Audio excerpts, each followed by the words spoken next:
এরপরে প্রশ্ন হলো জমি বন্ধক রাখা কতটুকু জায়েজ? জমি বন্ধক রাখা জায়েজ আছে, এটা কোনো নাজায়েজ কাজ না। মুশকিল হলো জমি বন্ধকের শরঈ পদ্ধতি আমাদের সমাজে খুব একটা বাস্তবায়িত হয় না।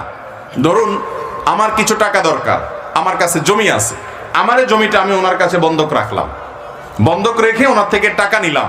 এটা হলো মূলত ধার নেওয়া। আমি ধার নিয়ে আবার টাকাটা দিতেও পারি, নাও দিতে পারি, টালবাহানা করতে পারি। সেজন্য যাতে এটা করতে না পারি সেজন্য জমির মূল দলিলটা তার কাছে জমা রাখলাম। যদি আমি ঝামেলা করি, এটা জমি বলে কোনো কথা না, একটা মোবাইল ফোন জমা রেখেও টাকা ধার নেওয়া যেতে পারে। যে আমি যদি গড়িমসি করি তাহলে উনি এলাকার মান্যগণ্য মুরব্বী, চেম্বার মেম্বার, এলাকার ইমাম সাহেব, মুরব্বীদের মাধ্যমে বিচার সালিশ করে ওই মোবাইল বিক্রি করে ওই জমি সেটা বিক্রির উদ্যোগ নিয়ে বা যে জিনিস হোক সেটা বিক্রির উদ্যোগ নিয়ে উনি ওনার টাকা আদায় করতে পারে, যাতে কোনো ঝামেলা করতে না পারে।